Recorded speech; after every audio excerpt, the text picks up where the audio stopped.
오늘 성경 본문은 데살로니가전서 5장 18절 말씀입니다.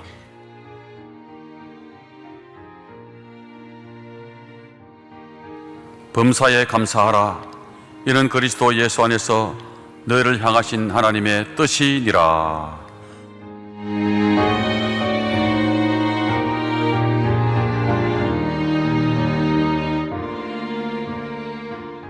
구별되고 신령한 감사, 이러한 제목으로 말씀해 드리겠습니다.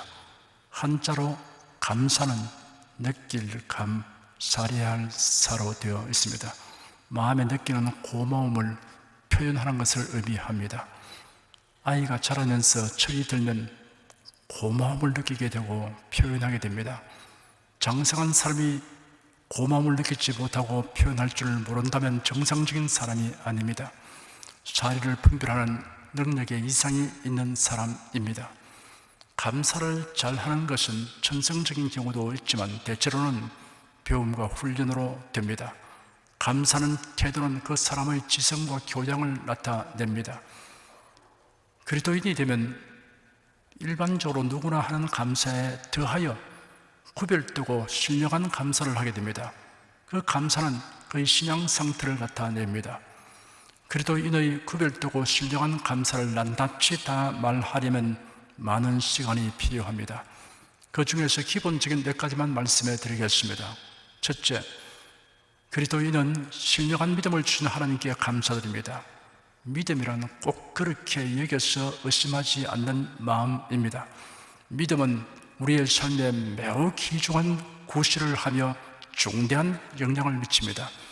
사람은 세상을 살아가면서 관찰과 경험과 배움으로 얻은 지식에 믿음을 적용합니다. 믿음으로 인해 우리의 삶이 향상 발전하고 행복을 누릴 수 있게 됩니다. 반면에 믿어야 할 것을 믿지 못하거나 믿어서는 안 될 것을 믿을 때 고통을 자초하고 불행하게 됩니다. 이런 일은 무지, 오해, 편견, 고집으로 말미암습니다. 그 사실에 대해서 다방면에서 많은 예를 찾을 수 있습니다. 그 중에 질병에 관련된 사례를 말씀해 드리겠습니다. 맥밀란 박사의 자만과 편견의 증거라는 글을 인용해 보겠습니다. 약간 긴 문장이지만 화면에 글을 보시면 그리 길게 느껴지지 않을 것입니다. 유럽 사람들이 환자를 격리시키라는 성경의 명령을 순종함으로써 가장 무서운 전염병을 제어하긴 했으나 그 후 다른 질병들이 계속해서 인류를 대량으로 죽였습니다. 그 까닭은 사람들이 하나님께서 주신 모든 명령을 순종함으로써 모든 질병에서 구원받을 수 있다는 하나님의 약속을 신중하게 받아들이지 않았기 때문입니다. 그래야 콜레라, 이질, 장티푸스 같은 전염병들이 많은 사람들의 목숨을 계속 앗아갔습니다. 18세기 말에 이르기까지의 위생에 관한 규정은 대도시에서까지도 전혀 원시적이었습니다. 배설물들은 더러운 길거리에 내버리라는 규정이 고작이었습니다. 고약한 냄새가 마을마다 도시마다 진동하였습니다. 그때는 파리들의 전승 시기였습니다. 파리들이 오물에 알을 까서 수백만 명을 죽이는 질병을 퍼뜨렸습니다. 책중의 책인 성경은 오직 한마디 말씀만으로 장티푸스, 콜레라, 이질 등 전염병으로부터 구제받을 길을 가르쳤습니다. 너희 집 밖에 변소를 베풀고 거리로 나가되 너희 기구에 작은 삽을 다하여 밖에 나가서 대변을 통할 때 그것으로 땅을 팔 것이요 몸을 돌이켜서 그 배설물을 덮을지니 하였습니다. 모세에게 주어진 이 권고가 어떻게 3500년 앞선 위생관념을 제공할 수 있었을까요? 가장 논리적인 해석은 성경의 문자 그대로 하나님의 말씀이라는 사실 때문입니다. 그러나 사람의 자만과 편견은 증거에 대하여 너무도 강한 적이었습니다. 손을 씻으라는 말을 불쾌히 여기는 오만과 편견은 외과 부분에서도 늘상 있어 온 일입니다. 19세기 대부분에 걸쳐 외과 수술을 위한 준비는 놀랍게도 간단했습니다. 환자는 수술실에 들어가서 옷을 벗고 수술대 위로 올라갔습니다. 의사는 코트를 벗고 소매를 걷어붙인 다음 가방에서 수술 도구를 꺼내어 바로 수술하기 시작하였습니다. 의사가 자기 학생들로 하여금 절개 부분 속을 검사시키고자 하면 그는 학생들을 앞으로 나오게 해서 균이 우글거리는 학생들의 손으로 균이 없는 환자의 복부살을 찔러보게 하였습니다. 외과수술로 인한 치사율이 무술만큼 높았던 것은 물론입니다. 의사들이 만일 하나님께서 모세에게 지시하신 손을 씻고 옷을 갈아입는 방법을 따르기만 했던들 그처럼 높은 치사율은 없었을 것입니다. 1876년 이후 2년 만에 손과 의료기구를 씻는 방법이 소개되고서부터 치사율에는 극적인 감소를 보였다고 파크 박사는 말했습니다. 존 틴들, 루이 파스테르, 로버트 코후, 조셉 리스터 같은 분들의 연구 결과로 마침내 오만과 편견은 증거 앞에 자체를 감추었습니다. 20세기에 들어와서부터 외과 수술에 손을 씻지 않고 행해지는 것은 없습니다. 1953년 포도상 구균 감염이 씻지 않은 손 때문에 생겨서 미국 동부의 어떤 종합병원에 쭉 퍼졌습니다. 각종 항생물질이 소용이 없었습니다. 이로 인해서 성인 남녀를 포함해서 87명의 어린이가 목숨을 잃었습니다. 이와 같은 감염성 균이 손을 깨끗이 씻지 않은 한 사람에 의해서 그처럼 빨리 퍼져나간 것에 대하여 뉴욕 주립위생소는 놀라움을 금침을 했습니다. 1960년에 뉴욕 주립위생소는 손 씻는 방법에 관한 책을 발행했는데 그 방법은 구약 성경 민수기 19장에 기록된 성경의 방법과 똑같습니다. 1960년에 와서야 인간은 마침내 간신히 해결을 보기에 이르렀습니다. 인간은 많은 세월을 보내고 많은 희생을 치른 후에 하나님께서 모세에게 영감으로 주신 것을 배웠던 것입니다. 맥밀런 박사는 인간의 무지, 오해, 편견, 고집이 하나님의 말씀을 믿고 적용하는 것을 거부함으로 인하여 초래되었던 비극을 이처럼 매우 설득력 있게 설명하였습니다. 무지와 오해, 편견과 고집으로 인하여 인간이 겪어왔고 오늘날도 겪고 있는 불필요한 고통과 손실은 다 헤아릴 수 없습니다. 그러나 그 무엇보다도 무지와 오해, 편견과 고집이 초래하는 최악의 경우는 예수 그리스도를 믿기를 거부하는 경우입니다. 사람이 가지게 되는 믿음 가운데 예수 그리스도에 대한 믿음보다 더 귀하고 복된 믿음은 없습니다. 성경은 예수 그리스도에 대하여 기록한 책입니다.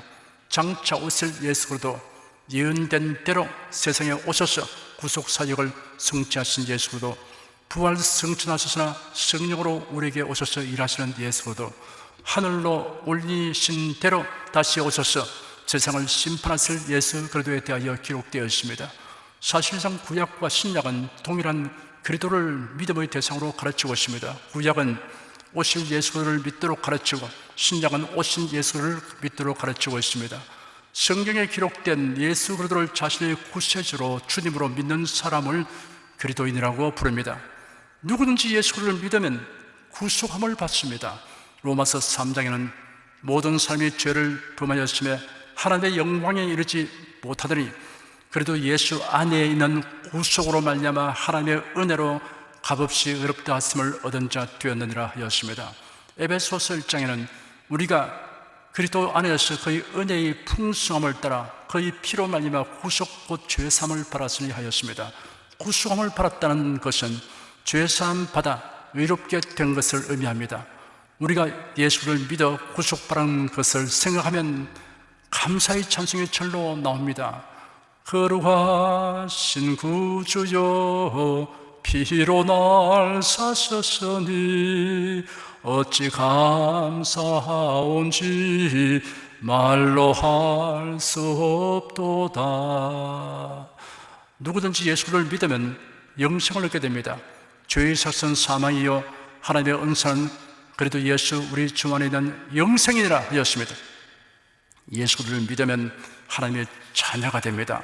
영접하는 자, 곧 그 이름을 믿는 자들에게는 하나님의 자녀가 되는 권세를 주셨으니 이는 혈통으로나 육정으로나 사람의 뜻으로 나지 아니하고 오직 하나님께로서 난 자들이니라 하였습니다. 예수 그리스도에 대한 믿음은 모든 사람이 반드시 가져야 할 믿음입니다. 믿으면 좋고 안 믿어도 그뿐이 아닙니다. 예수 그리스도 안에 지혜와 지식의 모든 부하가 있습니다. 예수 그리스도에 대한 믿음을 가지게 된 것이 일생의 최대의 소득입니다. 그리스도에 대한 믿음은 신령한 믿음입니다. 또한 성경에 기록된 말씀에 대한 믿음은 모두 신령한 믿음입니다.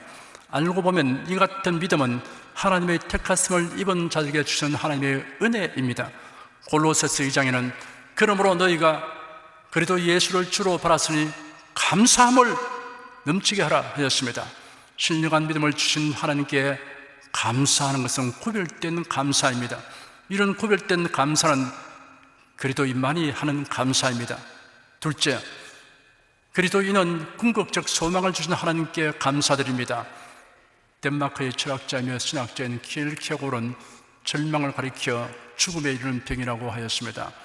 내일에 대한 기대와 소망은 우리의 삶을 활기차게 하여 줍니다.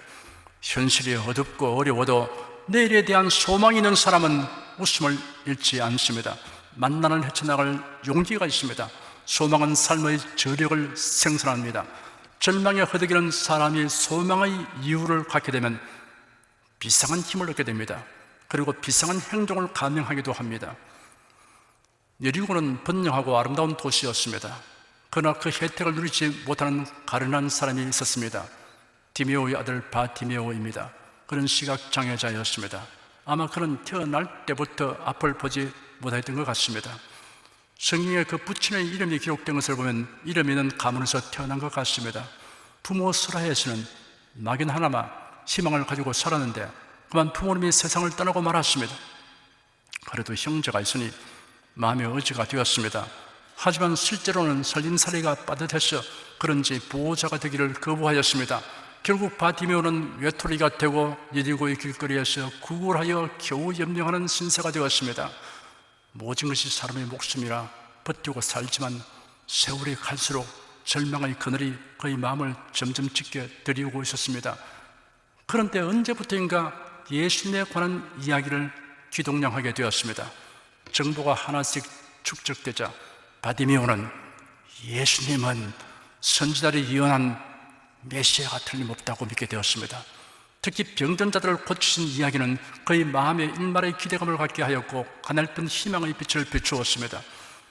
예수님을 만나야 한다는 생각을 하였지만 누구도 그를 예수님으로 데려가 줄 사람이 없었습니다. 예수는 보통의 의원처럼 정한 장소에 늘 계신 것이 아니라 이곳저곳으로 동분서주 옮겨 다니신다는 그쯤은 그도 알고 있었습니다. 혹 예수님이 여리고에 오실지도 모른다는 생각을 하면 그 마음의 절망감은 잦아들고 대신 기대감이 점점 커져갔습니다. 어느 날 바디메오의 생에 결코 잊을 수 없는 놀라운 날이 다가왔습니다. 그날은 하루가 시작되면서 어떤 좋은 일이 일어날 것 같은 예감이 들었지만 그의 하루 일과는 너무 뻔한 것이었기에 그저 동양 수입이 여느 때보다 나을는가 보다라는 생각만 하고 거리로 나섰습니다. 그리고 늘 앉는 자리를 찾아 앉아 동양 그릇을 놓고 가련한 표정을 짓고 허리를 굽혔습니다. 그런데 이상한 것은 오늘따라 길거리가 유난히 붐비고 있었습니다. 사람들이 웅성거리는 소리와 어느 곳으로 몰려가는 발자국 소리도 들렸습니다. 그런 심상치 아니한 분위기를 느꼈습니다. 바디메오는 주변에 있는 사람에게 물었습니다. 무슨 일로 이렇게 붐비고 있습니까? 그런 사람들이 대답을 듣고 깜짝 놀랐습니다. 나사렛 예수께서 지나가신다는 대답이었습니다. 예수님이 바로 자신이 있는 이 거리로 지나가시는 것을 알게 되자 바디메오의 가슴은 방망이질을 하기 시작했습니다. 그런 모든 신경을 곤두세워 예수님이 지나가시는 순간을 포착하려고 하였습니다. 기다리는 마음이 너무나 간절하여 일각여삼추였습니다. 저기 예수님이 지나가신다 라고 누군가 말하는 소리가 드디어 그의 귓전을 때렸습니다. 이런 순간에 오기를 그가 얼마나 기대하고 기다렸는지 모릅니다. 동양 그릇에 묵직한 소리를 내며 떨어지는 동전 소리보다 더 기쁜 소리였습니다. 아니 그보다 몇 천만 배나 감동적인 소리였습니다. 그 순간 바디메오가 소리쳤습니다. 다윗의 자손 예수님, 나를 불쌍히 여기소서. 주위에 서던 사람들이 그의 행동을 꾸짖고 저지했습니다. 예상치 못한 고함 소리에 깜짝 놀란 사람들이 화가 나기도 했을 것입니다. 여러분이 방심하고 있는데 옆에 있는 사람이 갑자기 고함을 지르면 놀라지 않겠습니까? 놀란 다음에는 화가 나기 마련입니다. 야, 이 사람아, 갑자기 고함 소리를 지르면 어떻게 하나? 간 떨어질 뻔했네. 화가 나서 꾸짖는 사람도 있지만 달리 꾸짖는 사람도 있습니다. 그들은 바디메오가 예수님에게 적선을 바라고 고함쳐 부르는 것으로 이겼습니다.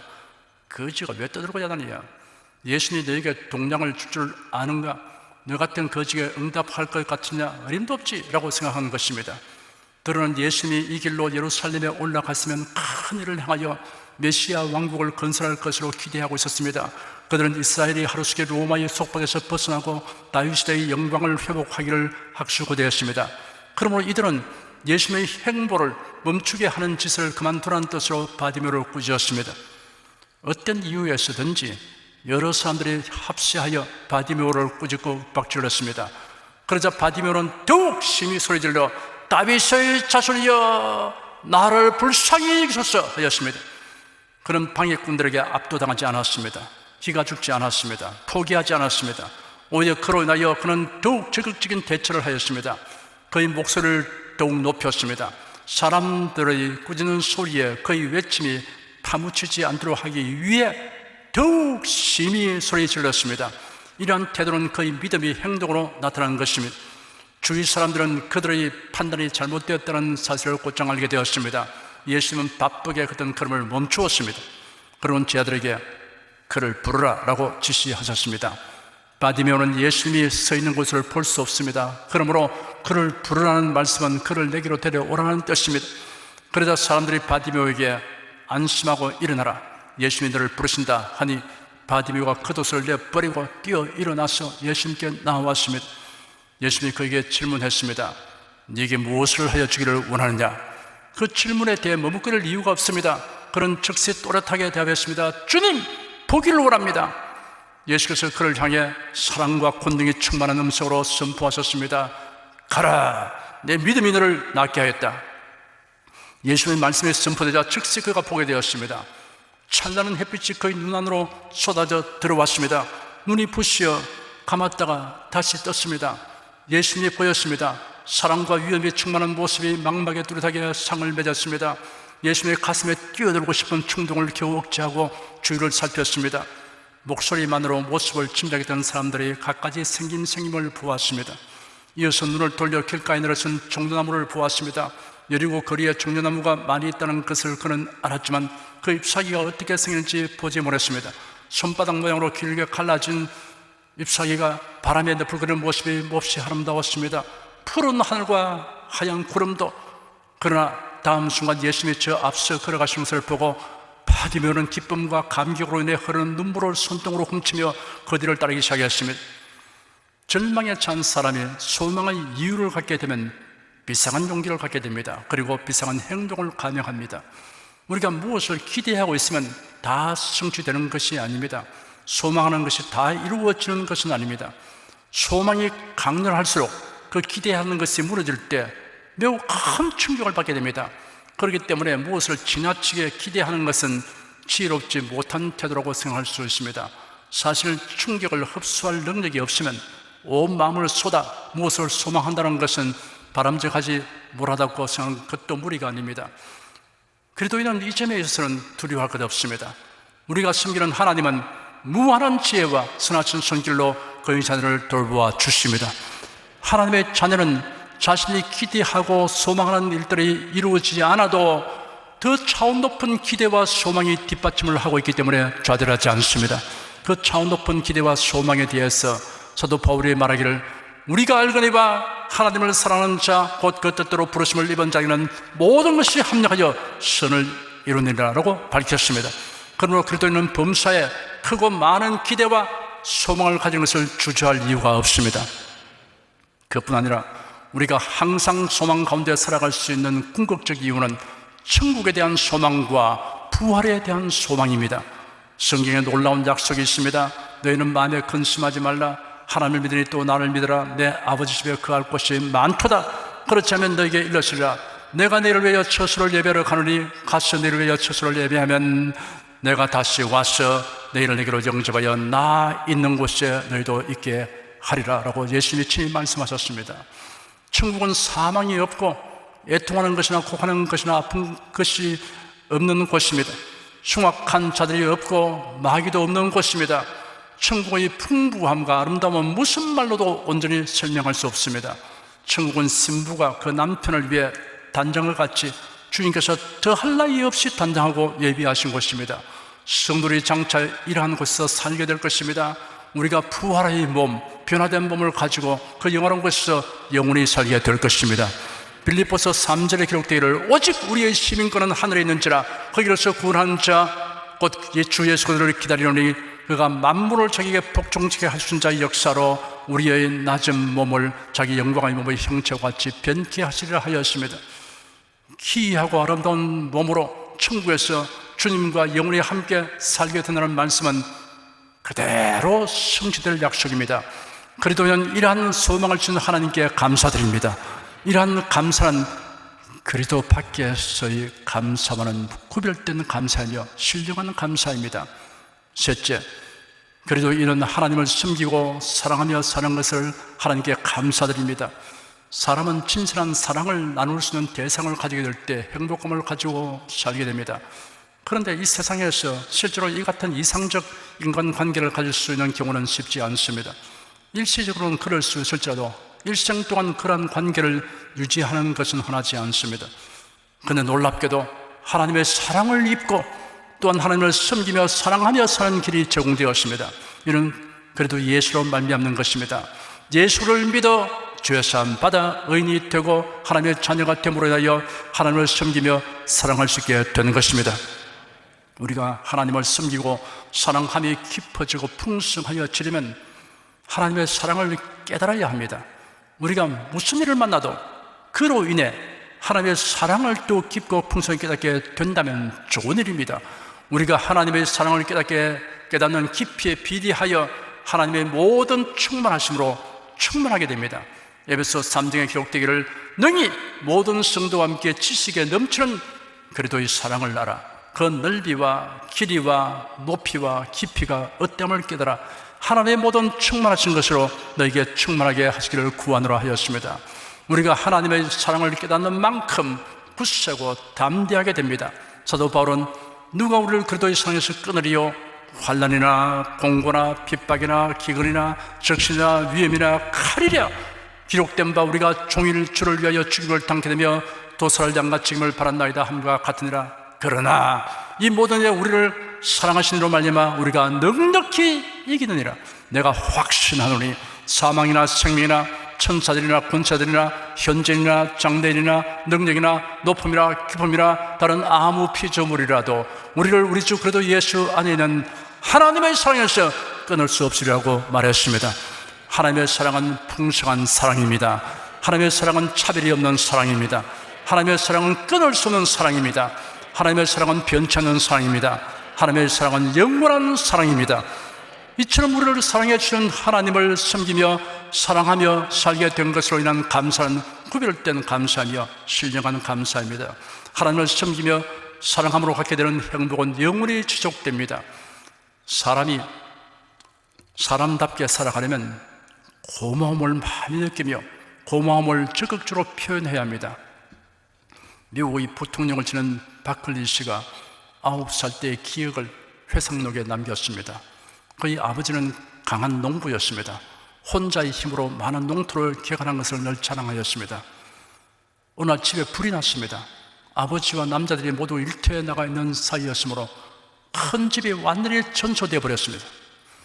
그 강한 아버지가 뒷뜰에 있는 큰 나무에 기대어 이제는 끝났다, 이제는 끝났다 라고 되뇌이면서 울고 있는 것을 보면서 어린 바클리도 따라 울었습니다.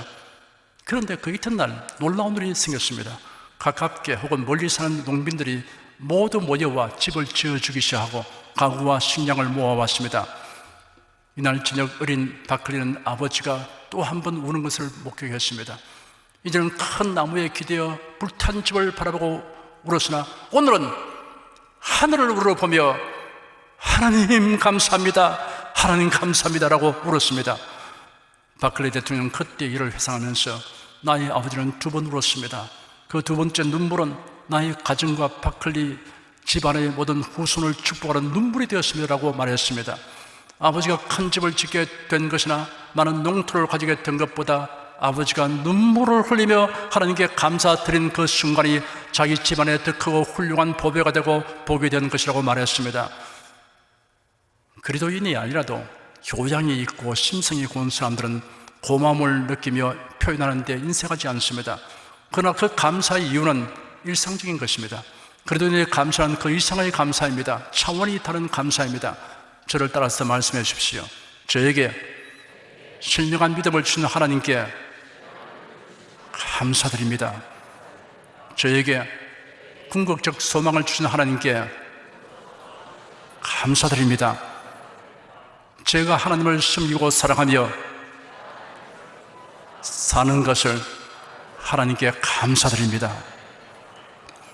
이러한 감사는 그리스도인들에게서 볼 수 있는 구별된 감사이며 신령한 감사입니다. 여러분은 이런 감사를 드리는 사람들이 날로 되어지기를 위해 기도와 전도에 힘쓰시기를 바랍니다. 사랑하는 여러분의 일생에 이런 감사가 날이 갈수록 더욱 풍성하기를 축원합니다. 기도하겠습니다. 사람이 감사할 조건들이 무수히 널려 있어도 언제나 마음속에 불평거리를 가득히 채워놓고 있는 것이 대체로의 사람들의 생활 모습입니다. 주 하나님, 우리는 일상적인 일에서도 감사 조건을 찾아내고 그것을 즐기며 하나님께 영광 돌고 살지만은 그래도 예수 안에서 구별된 감사, 신령한 감사를 우리가 알게 된 것을 더욱이 기뻐하고 주께 영광을 돌립니다. 주 하나님, 오늘 들은 바 말씀을 우리 성도의 마음에 깊이 새기게 도와주시옵시고 이러한 구별된 감사, 신령한 감사가 끊임없이 충만해지게 하여 주시옵소서. 마음속에서 거치지 않는 샘물처럼 솟아나게 도와주셔서 그 감사가 우리의 삶을 적심으로 인해서 가지는 행복감, 그 기쁨을 항상 보이며 살게 도와주시옵소서. 예수 그리스도의 이름으로 기도드립니다. 아멘.